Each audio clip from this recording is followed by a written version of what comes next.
Donc bonjour, je m'appelle Daniel Dulume, je suis producteur exécutif ou directeur de production sur des films. Là je travaille sur La Petite Reine qui a produit The Artist, Les Mesrines, La Nouvelle Guerre des Boutons, pas mal de films. Je suis producteur exécutif, c'est-à-dire je coiffe les productions qui sont là-bas, je rencontre très vite le réalisateur pour savoir comment on va travailler, les équipes à choisir, etc. etc. Le producteur exécutif est vraiment on va dire le double du producteur, c'est-à-dire qu'il y a des décisions.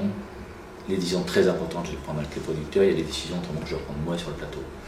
Quand vous êtes directeur de production, souvent vous appelez plus le producteur, puisqu'il y a des décisions qui sont plus importantes, et surtout quand vous êtes producteur exécutif avec des pays étrangers, souvent quand il y a beaucoup de pays, il y a un producteur exécutif qui va coiffer toute la production des films. C'est-à-dire que j'ai fait un film en Géorgie, j'avais un directeur de production géorgien. Là par exemple, je prépare un film où il va y avoir une partie du tournage en Israël, il y a une production israélienne avec un directeur de production israélien qui va me faire un devis et je vais lui revenir dessus, etc. Voilà un peu la figure, les différences. Producteur délégué, c'est la société, mais souvent c'est quelqu'un qui est le responsable du film. Le producteur délégué par rapport aux producteurs, aux financiers, aux gens qui ont mis de l'argent, c'est le garant de bonne fin. C'est-à-dire celui qui, avec sa société, doit amener le film jusqu'au bout. Voilà. Donc le producteur délégué, c'est celui qui va chercher de l'argent, c'est celui à qui le film appartient, sauf bien sûr ce qu'il a laissé aux autres coproducteurs, et c'est en fait le vrai patron. Le producteur exécutif, on parle en France, aux États-Unis, les fonctions sont différentes. Le producteur exécutif, donc c'est quelqu'un qui travaille pour le producteur, qui est salarié, ou ça peut être une société aussi. Je suis salarié de la société de La Petite Reine, et donc je m'occupe des tournages, voilà. Il y a des films où, par exemple, avec Michel Hazanavicius ou en ce moment avec Yvan Attal, où je travaille directement avec le producteur, avec le réalisateur, je n'ai pas de directeur de production. C'est un choix, c'est parce que j'ai tissé une relation de confiance et de respect l'un envers l'autre, j'ai pas envie de la laisser à quelqu'un d'autre, lui préfère aussi parce qu'on a travaillé parfois des mois en études sur le film, donc on sait ce qu'on a dit, et voilà.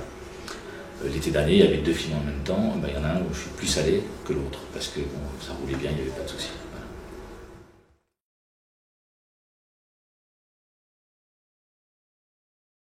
En fait, voilà, mon premier travail sur un film, très vite, c'est de savoir combien le film va coûter.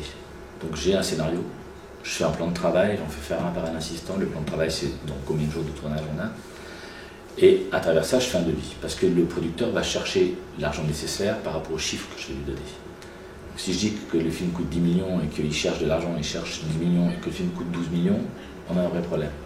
Donc il ne faut pas que je me trompe, il ne faut pas que je donne trop haut pour ne pas l'empêcher de trouver de l'argent, et pas trop bas pour que j'arrive à faire le film avec l'argent qu'il donne. Il faut savoir quand même que quand on donne un devis, pour les producteurs c'est toujours trop cher. On a toujours trop de temps de tournage, donc on va travailler avec le réalisateur à trouver des solutions, à réduire telle scène, à peut-être couper des scènes même, etc. Ça arrive. Mais il vaut mieux le faire sur le scénario qu'après essayer de trouver des solutions sur le tournage. Quand le tournage est parti, c'est souvent trop tard pour trouver des solutions. Donc moi, mon premier travail, c'est de faire le devis. Au producteur, après, de chercher l'argent pour faire ce film. Après, avec le réalisateur, on engage les gens. Il va choisir les postes artistiques en premier, son chef décorateur, son premier assistant, c'est pas artistique, mais c'est son assistant, son chef monteur, etc., son ingénieur du son, souvent. Moi, je vais choisir le régisseur général, l'administrateur de production, certains postes. On peut avoir des désaccords, c'est assez rare, mais bon, voilà. Moi, je découvre des nouvelles personnes, et lui, j'en fais découvrir au réalisateur d'autres s'il n'en a pas. Tout se passe comme ça. Après, il y a des films où tout va bien, où tous les jours vous allez, par exemple, la journée est telle qu'elle était prévue, etc., etc. Je vais vous donner un exemple concret qui date de cet été. On a fait un film qui s'appelait Un moment d'égarement avec Vincent Cassel et François Cluzet. Et on avait une grosse scène de fête sur la plage,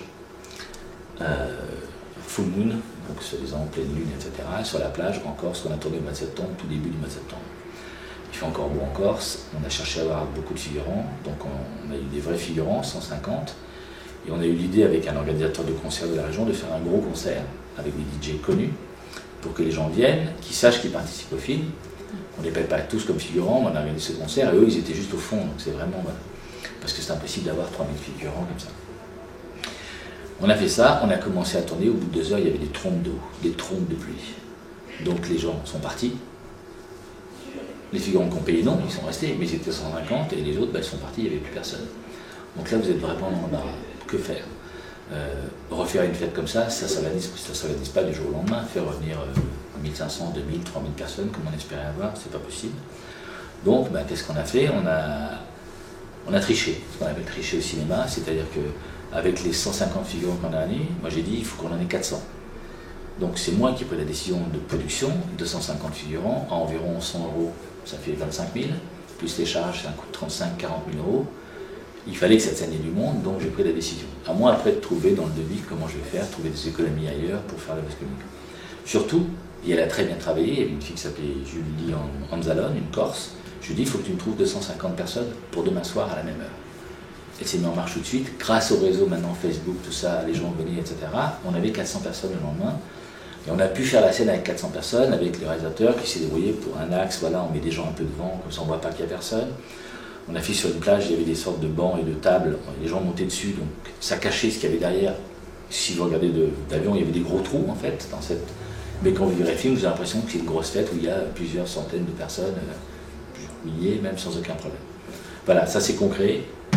La météo n'a pas dit qu'il allait pleuvoir, tout d'un coup, vous voyez des nuages arriver, de la pluie, et pas de la petite pluie, hein, plein.